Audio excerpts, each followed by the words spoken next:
people. Today we're going to be talking about this book, If These Wings Could Fly by Kyrie McCauley. And one of the first things I want to say about this book is thank you, because it's a book about domestic violence, and I think books like this are really needed. And it's the second time that I'm trying to do the review because I want to say so many things and I don't even know where to begin. This book is going to be following our main character, a girl called Leighton. She lives at home with her two younger sisters, her mom and her dad. And at the very beginning of the book, we began to see that her dad is abusive towards her mom. And it seems like that as you keep on reading, this violence keeps on escalating. So Leighton is very afraid that it's going to go ballistic because her dad has a gun and she's afraid that someday he's going to reach for this gun and do something terrible. More terrible than the things that he's already doing, abusing her mom and abusing her and her sister, who she is trying to protect. And this book talks about much more than that, but I don't want to spoil it for you. But so many things to say about this book. There's lots of things that I love about this book, and I love that we have a book about domestic violence, as I say, because I think that teens and younger who are living something like this can take a strength in knowing that they're not alone and they can see themselves in this kind of book. And also I think that the author did an amazing job at portraying how you feel when you are a victim of something like this. The fear that you have when you're at home, you should feel safe. It should be your safe haven. But when you are a victim of domestic violence, home is the place where you are in high alert and hypervigilance. It costs you a lot.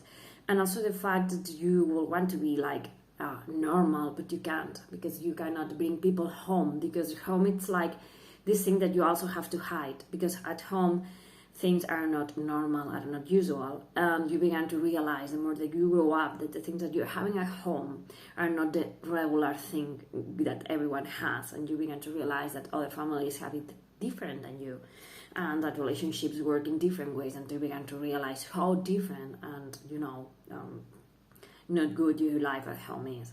Also the fact that Leighton she keeps herself separated because she has enough bullshit at home to deal with anything else. Also, she knows that she cannot bring people home. She's different in a way.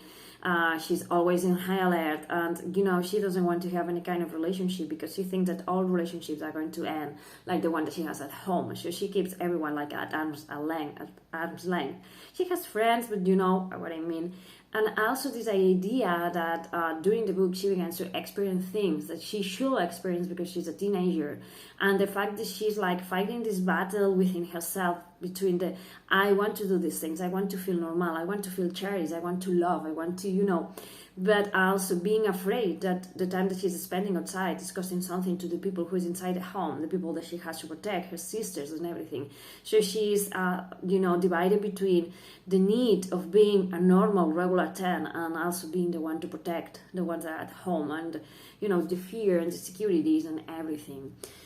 And there's lots of things incredibly good about this book, about how she has a best friend, and it looks like that the best friend doesn't know what is going on. But sometimes people don't say things, but they realize the place you're in, and they lend you a hand without telling you, we know, but they know, and they're helping you in the way that they can. And I love the romantic interest in this book. It's this amazing guy who wants to help, and I love how real the relationship is between, I want to help, but I understand that there is limits that I cannot cross. I don't know how to help you. I love that this book decided to go for realistic in that kind of relationship where the other person wants to help, but really, what can you do to help? Do you rattle the person who's doing the domestic violence? Do you sit on the sidelines? Do you offer support? Do you offer help? Do you give them a phone? What do you do? And do you understand when the other person rejects some of the ideas that you have, because they know how, the person doing the abuse can react if they find a phone or if they find, I love how real the relationship is. And there's lots of things amazing in this book. Also, I love that this has like magic realism, because we have this magic home that heals all the pain, all the things that are happening. If the dad breaks something, the following day the house has fixed it. And at the very beginning, I think that the home was trying to protect them, and you began to realize as the characters enlighten you that the home is erasing what the dad is doing, like allowing him to continue being this abusive figure, because at the following day everything remains the same. And it makes you think about all these people who are suffering domestic violence, and day after day everything is the same, because maybe on the outside you don't realize. And yeah, and also this idea that this is like this waterfall in which someone began this abuse in a family, and it, you know, keeps on falling onto the new generations, and the effort that it takes for someone to say this ends with me. And I think it's a very powerful stand.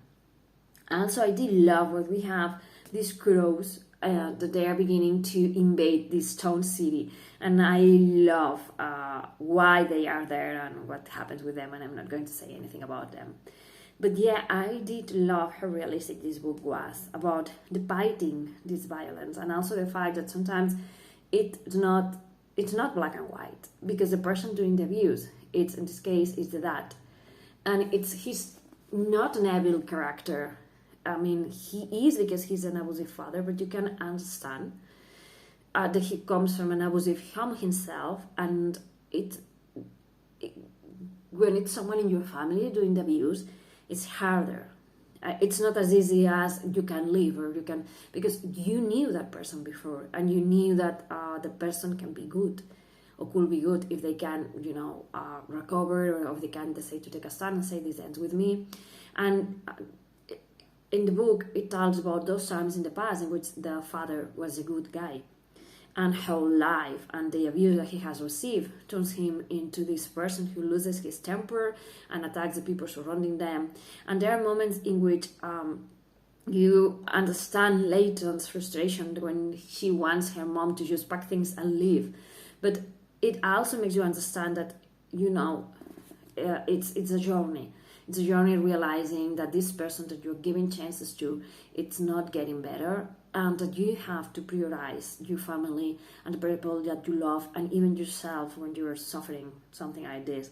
I mean, it's quite a heavy book because it has, you know, lots of things.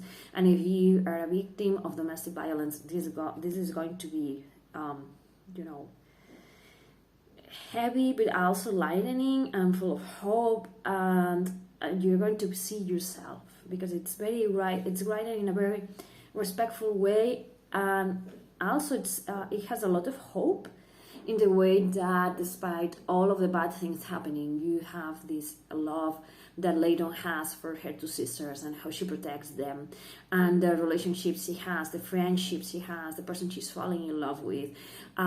She sometimes hates her mother because she's like, leave him, let's have a new life without him. I hate you because you are allowing this to happen. But then she comes to realize that maybe it's not as easy as it might seem, because, as I say, the person doing the violence, it's someone that the mom used to love, that she used to love. And yeah, I mean, it's very complicated when you are into this kind of situations.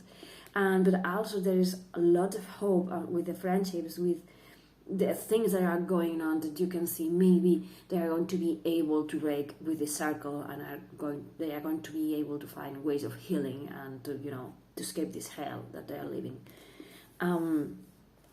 Yeah, I can only say thank you for writing a book like this, because there's in the book, when you are reading it, there's lots of moments in which the author makes the characters reflect about the fact that when you have a life that's hell, you seek refuge in books. I wish a book like that had fallen in my hands sooner, when I was a kid, probably. And I think it's very needed that we have books like that, and that we can seek refuge in the pages of books, and a way to escape, and also a way to realize that we are not alone, and that the feelings we are feeling are completely real, and, you know, that's nothing wrong with us or with the world for feeling like this. This is an amazing read that I do recommend to you, and also I will take from it the message of hope, of protecting the people that you love, and yeah, it's an amazing read. So thank you for watching. Bye.